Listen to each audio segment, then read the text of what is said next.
नमस्कार साथियों, स्वागत है आप सभी का अंकित इंस्पायर्स इंडिया पर। मैं हूं अंकित अवस्थी। आप हैं मेरे साथ में एक ऐसी खबर पर चर्चा करने के लिए जिसे सुनने के बाद आपको लगेगा कि संभवतः इजराइल गलती कर रहा है और ईरान समझदारी। मैं ऐसा क्यों कह रहा हूं? क्योंकि हेडलाइंस हैं कि ईरान के साथ सऊदी और कतर ने कहा है और यूएई ने, जॉर्डन ने भी कहा है कि हम भैया अपनी जगह का उपयोग नहीं करने देंगे इजराइल को। वहीं दूसरी ओर इजराइल ने एक गलती कर दी है और वो गलती ये कि लेबनान के अंदर जो यूनाइटेड नेशंस की फोर्सेस हैं उन पर गोला दाग दिया है, जिससे कि लगभग 50 देश की सेनाएं प्रभावित होती हैं। इसका मतलब यह है कि इजराइल ने अपने आप एक बहुत बड़ी गलती मोल ले ली है। अब इस पूरी घटना को सिलसिलेवार तरीके से सुनिए कि यह कितनी बड़ी खबर है और इसके क्या मायने हैं। फिलहाल के लिए इस खबर को समझने से पहले एक बार मिडिल ईस्ट के मैप पर नजर डाल लीजिए, उससे आपको ये सारी स्थितियां समझ में आने लगेंगी। आज अगर इजराइल को ईरान पर हमला करना हो तो हवाई जहाज से या तो फाइटर जेट्स उड़ा करके ईरान पर जाना होगा या बैलिस्टिक मिसाइल्स लाके जाना होगा। आपको ज्ञात हो कि जब ईरान ने इनके ऊपर हमला किया था 1 अक्टूबर के दिन, तो 1 अक्टूबर के दिन ईरान ने अपनी मिसाइलें ईरान के ऊपर से होते हुए सीरिया, जॉर्डन, वेस्ट बैंक से उड़ाते हुए इधर इजराइल पर डाली थी। लेकिन ध्यान रखिए, अगर इजराइल ने वापस इधर की तरफ मिसाइल चलाने की बात की तो ये सारे की सारे बीच के देश मना कर दिए, हमारी जगह हम यूज नहीं करने देंगे। ये बहुत जबरदस्त खबर है। इस खबर को और डिटेल में जानेंगे क्योंकि ईरान अब डिप्लोमेसी करने निकला हुआ है, पड़ोसियों से मिलने निकला हुआ है।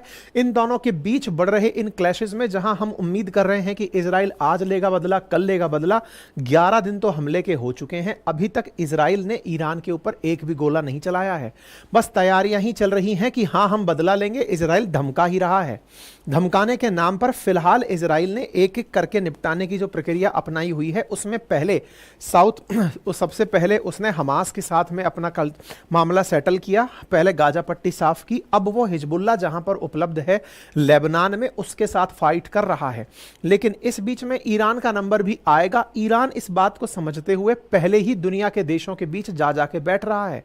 मैंने आपको कल परसों भी एक सेशन किया था जिसमें यह बताया था कि हिजबुल्ला ने अपनी तरफ से कह दिया है कि हम आत्मसमर्पण के रूप में सीज फायर करने को तैयार हैं, आइए और बैठ के टेबल पर चर्चा कर लेते हैं, अब नहीं लड़ेंगे और हमारी कोई शर्त नहीं है, आपको हमास को जितना मारना है मारिए, हमसे अब आकर सेटलमेंट कर लीजिए। ईरान इस बात से भड़का हुआ है कि यार ये हिजबुल्ला के नेता क्या मरे, उसके बाद से तो ये जो डिप्टी चीफ जैसे लोग रह गए ये आकर के सरेंडर कर दिए हैं। ऐसे में खेमनेई का वो पुराना वीडियो वायरल हो रहा है जहां खेमनेई ने अमेरिका और इजराइल के खिलाफ दुनिया के देशों को एक होने की कहा था। आपको याद हो कि 1 तारीख के हमले के बाद 5 तारीख को खेमनेई ने ईरान में अपनी जो ग्रांड मस्जिद है वहां पर इकट्ठे होकर लोगों के सामने कहा था कि सभी मुस्लिम एक हो जाएं, हमें इजराइल से लड़ना है। दुनिया में कोई देश ऐसा नहीं है जो फिलिस्तीन से उसके देश होने का अधिकार छीन ले या फिलिस्तीनियों से उनके देश होने का अधिकार छीन ले। हमें चाहिए कि हम एक होकर इजराइल के खिलाफ लड़ें। इनका जो ये आह्वान था वो आह्वान काम आना शुरू हुआ और ऐसे में न्यूज बनकर आती है कि ईरान के कहने पर अरब देशों ने कहा है कि हम अपने एयर स्पेस को आप पर हमला होने के लिए उपयोग में नहीं लेने देंगे। लेकिन इजराइल जैसे एक एक करके सबको खत्म करता चलता है, जैसे पहले हमास को साफ किया, अब हिजबुल्ला की बारी है। तो हिजबुल्ला को खत्म करने के लिए इजराइल को लेबनान में एंट्री करनी थी। लेबनान में एंट्री करने के लिए बॉर्डर क्रॉस करने थे। बॉर्डर इनका कहलाता है ब्लू लाइन। ब्लू लाइन को क्रॉस करने के लिए जब जाना शुरू हुआ तो वहीं पर मिल गई यूनाइटेड नेशंस की पीस कीपिंग फोर्सेस, जो कि स्थायित्व के लिए बिठाई गई हैं ताकि लेबनान और इजराइल के बीच कलेश ना रहे। उन पीस कीपिंग फोर्सेस को बीच में पाकर इजराइल ने उन पर भी गोले दाग दिए, दुनिया भड़क गई। आपको याद हो तो मैंने आपको पहले भी बताया है कि इजराइल इस समय लेबनान में बाई बॉर्डर एंट्री कर रहा है। आफ्टर 5 अक्टूबर जब खेमनेई ने सारे मुस्लिमों देशों को आह्वान दिया था अपनी चर्च से, अपनी मस्जिद से कि भैया सब लोग एक साथ आ जाओ, हमें लड़ना है, उसके बाद से इजराइल और आक्रामक हो गया कि अगर आप लोग एक होकर मुझ पर हमले की प्लानिंग कर रहे हो तो इससे पहले लेबनान बचा के दिखाओ, जिसके दक्षिण में हिजबुल्ला का गढ़ है और वहीं पर शिया मुसलमान सबसे अधिक पाए जाते हैं। तो खमेनेई के द्वारा अपने मस्जिद में दिया गया ये जो भाषण है, इसके बाद से पूरी तरह इजराइल और ज्यादा घातक हो गया और इसके बाद में एक एक करके लेबनान में एंट्री करता चला गया। यहां पर ध्यान देने की बात यह है कि खमेनेई ने दुनिया के मुसलमानों से कहा था कि अल्लाह के नाम पर एक हो जाओ, अगर एक हो जाएंगे तो दुश्मन हारेंगे। मुसलमानों में दरार डाली जा रही है शिया और सुन्नी करके। मिडिल ईस्ट में हम सबका दुश्मन एक ही है और उसका नाम है इजराइल। हर देश को, हमलावरों को अपनी हिफाजत करने का हक है। इजराइल पर हमास का 7 अक्टूबर का जो हमला था वो जायज था, ऐसे कह करके इसने अपने यहां की भीड़ को मोटिवेट किया, जिससे कि नेतन्याहू का भड़कना लाजमी था और नेतन्याहू ने उठाकर अपने टैंकर बॉर्डर एरिया से एंट्री कर दी, ग्राउंड से घुसना शुरू कर दिया। इजराइल ने अपनी ग्राउंड ट्रुप्स लेबनान में भेजी और उसके बाद में लोगों के मरने की सूचनाएं आना शुरू हुई। आप ये 8 अक्टूबर की खबर देख रहे हैं कि 7 लोग ग्राउंड फोर्सेस के कारण मारे गए। ग्राउंड फोर्सेस अंदर एंटर होती हैं। लेबनान के अंदर कुछ इस प्रकार से भयावह दृश्य देखने को मिलते हैं। हिजबुल्लाह के ठिकानों पर वेपन्स जब्त होते हैं और यहां पर दिखाई देती है यूनाइटेड नेशंस की फोर्स, जिसे UNIFIL कहते हैं। अब ये है क्या, इसके बारे में जान लीजिए। आपको ये जो नीली कैप लगाए हुए लोग दिख रहे हैं, ये यूनाइटेड नेशंस के पीस कीपिंग फोर्सेस हैं। 10,000 के करीब लोग यूनाइटेड नेशंस की तरफ से यहां शांति स्थापित कराने के लिए गए हुए हैं। लेबनान और इजराइल के बीच अगर कभी कन्फ्लिक्ट हो तो ये बॉर्डर पर रहेंगे और लोगों की हिफाजत करेंगे। इन लोगों में 600 के आसपास भारतीय लोग भी हैं, इन 10,000 में, जो इस पीस कीपिंग फोर्स का हिस्सा हैं। आपको याद हो तो 1948 में यूनाइटेड नेशंस ने शांति स्थापित करने के लिए पीस मिशन का गठन किया था और यूनाइटेड नेशंस की जो पीस कीपिंग फोर्सेस हैं, उनके गठन के बाद यहां पर पीस कीपिंग फोर्सेस UNIFIL के नाम से भेजी गई। और ये जो भेजी गई फोर्सेस हैं, जो यूनाइटेड नेशंस के द्वारा इस क्षेत्र में भेजी गई, उनका मकसद केवल इतना है कि लेबनान और इजराइल के बीच में इस ब्लू लाइन की हिफाजत की जाए। ये ब्लू लाइन इनके बीच में एक बॉर्डर एरिया है जो 7 जून 2000 को डिक्लेयर किया गया था। इस बॉर्डर का उद्देश्य था कि इजराइल अपनी फोर्सेस को यहां से दूर हटा लेगा। एक तरह का बफर जोन बनाया गया जहां केवल UN के ही फोर्सेस घूमेंगी। लेबनान और सीरिया, इन बॉर्डर्स पर 2 अंतरराष्ट्रीय फोर्सेस हैं। एक का नाम UNIFIL है और दूसरी का नाम है UNDOF। एक 1978 में स्थापित हुई, इसका काम लेबनान और इजराइल के बॉर्डर पर शांति रखना है, और दूसरी UN के द्वारा भेजी गई फोर्स सीरिया और इजराइल के बीच में है, जिसका उद्देश्य गोलन हाइट और सीरिया के बीच में स्थायित्व रखना है। ये दोनों फोर्सेस इजराइल से इन 2 देशों को बचाने के लिए हैं। ये ब्लू लाइन में कुछ इस प्रकार के ड्रम लगा रखे हैं, जिससे कि आपको एक तरफ इजराइल दिखे, दूसरी तरफ UN की फोर्सेस दिखें। इस प्रकार से इस बफर जोन में दोनों सेनाएं गश्त करती हैं। UNIFIL लगातार 1 तारीख से अपने अपडेट्स दे रहा है। इन्हीं अपडेट्स में आज जो आप सुर्खी सुन रहे हैं वो क्या है कि लगभग 22 लोग लेबनान की राजधानी बैरूत में मारे गए हैं, क्योंकि इजराइल ने यहां पर हमला किया है। ऐसे में खबर के साथ साथ UN पीस कीपर्स की भी खबर आ गई। साथियों, लेबनान और इजराइल के बीच का बॉर्डर जो ब्लू लाइन के नाम से जाना जाता है, उस ब्लू लाइन पर UN पीस कीपिंग फोर्सेस हैं, जो कि संख्या में 10,000 हैं और वो 50 देशों से मिलकर बनी है, जिनमें भारत भी एक देश है जो यहां पर अपनी सेना भेजा हुआ है। सुर्खी ये निकल कर आई कि इजरायली सेना ने जब लेबनान के अंदर ये जो संयुक्त राष्ट्र की शांति सैनिक बल हैं, इनको टारगेट किया, तो उसमें 2 यूनाइटेड नेशंस के जो फोर्सेस हैं, सिक्योरिटी फोर्सेस हैं, वो घायल हो गए। यहां पर आप जाते हुए बफर जोन में चलते हुए इन सैनिकों को देख सकते हैं, जो UNIFIL के हैं, यानी कि ये इंतरिम फोर्सेस हैं, जो कि यहां पर लेबनान और इजराइल के बीच बॉर्डर पर बनी हुई हैं। इनके घायल होने की सूचना UNIFIL ने अपनी तरफ से देते हुए कहा कि इस सुबह, यानी 10 अक्टूबर की, यानी कल की बात है, कि this morning 2 peacekeepers were injured after Israeli defence forces Merkava tank fired its weapon towards an observation tower at UNIFIL headquarters in Naqoura. Naqoura नाम की एक जगह है जहां पर इजरायली टैंकों ने UNIFIL के टावर पर हमला किया और वहां से 2 लोग इंजर्ड हो गए। इसके साथ साथ यहां पर बताया कि अभी फिलहाल के लिए वो लोग घायल हैं और अस्पताल में हैं। अब आप विचार कीजिए कि ये 10,000 में से तो हमारे अपने भी लोग यहां पर सेना में गए हुए हैं। प्रतिक्रियाएं आना लाजमी था। इजरायली डिफेंस फोर्सेस की तरफ से प्रतिक्रिया आई और उसमें कहा कि हमने यूएनआईएफआईएल को टारगेट नहीं किया है, यूएन पीस कीपिंग को टारगेट नहीं किया। तो बोले फिर किसको किया? बोले हमको वहां से गोलियां आ रही थी, हमने तो टारगेट को हिट किया है। यूएन के इन ऑफिसेज को हिजबुल्लाह के लोग यूज कर रहे हैं, ऐसी हमारे पास सूचना थी, इसलिए हमने हिट किया है। यह खबर सुनने के बाद सबको बहुत बुरा लगा। जिन्होंने अपनी फोर्सेस यहां भेजी हुई हैं, जैसे इंडोनेशिया, उसने तो कड़े शब्दों में साफ साफ कहते हुए कहा, this is unacceptable, let me be clear, those who stands by the cause of peace will not be afraid of bullying and perpetrators of genocide. यानी कि इस तरह के लोगों के सामने सरेंडर नहीं करेंगे जो लोग शांति के लिए खड़े हैं। यहां पर इंडोनेशिया ने यूएन में अपनी बात स्पष्ट की। साथ इसी तरह से जो यूरोपियन यूनियन के फॉरेन अफेयर्स के हाई रिप्रेजेंटेटिव हैं, उन्होंने भी इस बात के ऊपर साफ चिंता जाहिर करते हुए कहा कि we condemn this inadmissible act for which there is no justification. इसके लिए कोई न्याय नहीं है इजराइल अगर इस तरह से हरकत कर रहा है।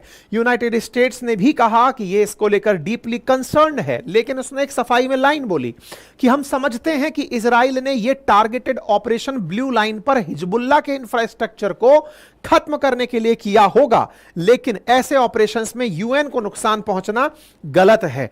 इटली बोला, जो कि यूएन जो कि समझिए कि ये वो देश हैं जो यूएस के साथ रहते हैं, नाटो अलाइज हैं, कि दिस इज टोटली अनएक्सेप्टेबल। मतलब आप ये समझिए कि अभी तक नेतन्याहू ने यूएन के जो चीफ हैं, महासचिव जो हैं एंटोनियो गुटेरस, उन्हीं को धमकाया था और कहा था कि आप गलती से इजराइल में आ मत जाना। अब साथ ही साथ वो यूएन की पीस कीपिंग फोर्सेस के हेडक्वार्टर्स को भी हमला बनाने लगा है। दैट मींस अब देखिए इजराइल उन लोगों के लिए भी घातक होता जा रहा है। पहले फ्रांस का ऑयल डिपो उड़ा दिया, फ्रांस को धमका दिया कि तुम्हारे बिना भी लेबनान को जीत जाएंगे। अब यूएन के एंटोनियो गुटेरस से कहा कि आ मत जाना हमारे देश में, और साथ में लेबनान में यूएन ने जो फोर्सेस भेजी हुई हैं शांति के लिए, उनको भी टारगेट बना रहा है। यह अपने आप में बड़ी ही विकट स्थिति पैदा कर रहा है। संभव है कि इजराइल के जो साथी देश हैं वो भी इस बात से खफा हों, और खफा हों यह जानकारी तो कल की है। मैं आपको आज की जानकारी देता हूं, जिस समय आपका सेशन करना शुरू किया उससे 2 घंटे पहले की जानकारी है कि फिर से उसी नकूरा पे इन्होंने हमला कर दिया है। मतलब इजरायली फोर्सेस ने फिर से उसी यूनाइटेड नेशन अंतरिम force in Lebanon, that is UNIFIL, जो है सदर्न लेबनान के अंदर, उस पर फिर से हमला कर दिया, उसके ऊपर फिर से गोला डाल दिया, यानी सेकंड टाइम। तो आप यहां देखें, this time Naqoura headquarter was affected by explosion for second time in last 48 hours. यानी कल हमला हुआ, फिर आज हमला हो गया। यानी कि यह सीधा चुनौती दे रहा है इजराइल कि यूनाइटेड नेशंस कुछ भी नहीं है। और देखिए यह बात तो सत्य है कि दुनिया में जितने युद्ध हो रहे हैं उसे देखते हुए यूएन की प्रासंगिकता पर सवाल उठते हैं, क्योंकि दुनिया में यूनाइटेड नेशंस को शांति स्थापित करने के लिए बनाया गया था। आवश्यकता है कि यूनाइटेड नेशंस के अंदर veto power, United nation security council के अंदर देशों को बढ़ाया जाए। Bharat, Germany, Japan, south Africa जैसे, अर्जेंटीना, ब्राजील जैसे देशों को स्थान दिया जाए, ताकि उस पूरी दुनिया का प्रतिनिधित्व यूएन में हो। अभी जिसकी लाठी उसका भैंस वाला हिसाब है, और यूएन अब केवल और केवल एक दर्शक बनकर रह गया है, उसका कोई महत्व नहीं है। इजराइल के द्वारा हो रहे ये हमले दर्शाते हैं कि यूएन की प्रासंगिकता शून्य हो चुकी है। दुनिया में जिस तरह के युद्ध छिड़े हुए हैं, चाहे फिर वो इजराइल और लेबनान हो, इजराइल फिलिस्तीन हो, इजराइल ईरान की संभावना हो, ये सब दर्शाती हैं कि यूएन का होना और ना होना गौण है। साथ ही साथ में दुनिया में जितने भी फ्रंट पर वॉर लाइन खुली हुई हैं, उसमें यूनाइटेड नेशंस निष्क्रिय रहा है, निष्फल रहा है। फिलहाल यह हमला भी दर्शाता है कि यूएन तुम्हारा होना मैटर नहीं करता। न्यूज भले ही कंसर्न की आती हो। भारत की तरफ से बयान क्या आया?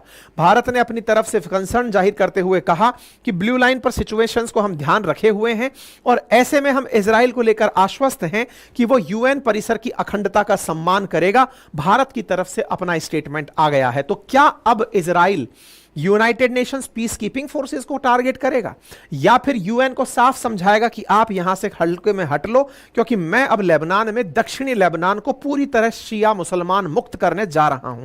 यह देखना होगा कि इनकी गति किस दिशा में बढ़ती है।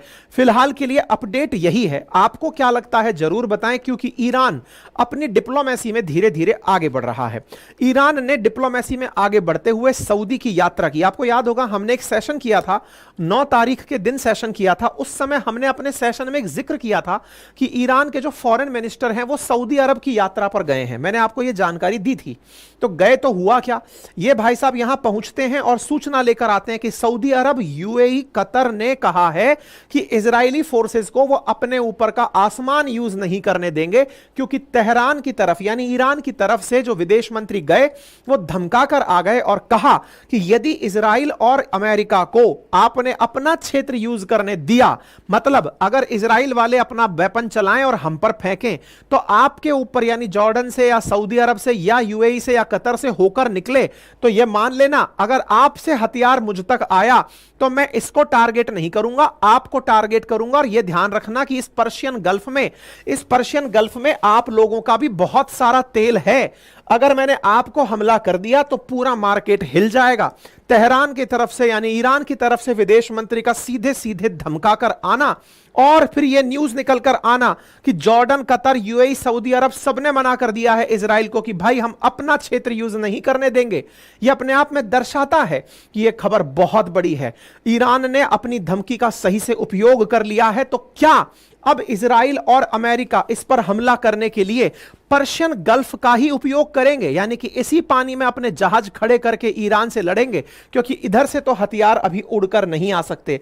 एक संभावना है दैट इज सीरिया और इराक के ऊपर से उड़कर ईरान पर वेपन चले आए, तो यह देखना होगा कि कौन सी स्थिति होती है। और एक संभावना है दैट इज पाकिस्तान, जिस पाकिस्तान के अंदर अमेरिका ने शहबाज शरीफ जैसा कठपुतली बिठा रखा है, जिस अमेरिका ने पाकिस्तान को अपने कब्जे में रख रखा है, आईएमएफ ने जिसे $7 बिलियन का लोन दिया है, हो सकता है कि यह पाकिस्तान को एज ए बेस यूज करें और यहां से ईरान पर हमला करें, क्योंकि पाकिस्तान पहले भी अफगानिस्तान पर हमला करवाने के लिए अपनी जगह का यूज करा चुका है।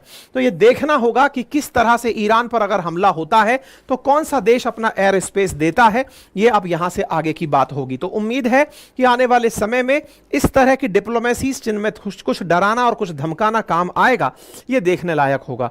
नेतन्याहू का अगला मूव क्या होगा, इसके लिए पूरी दुनिया प्रतीक्षा में है, क्योंकि शेयर मार्केट तो बेचारा उठ ही नहीं पा रहा है कि भाई पता नहीं कब यह जाकर के पर्शियन गल्फ में गोला फोड़ दे।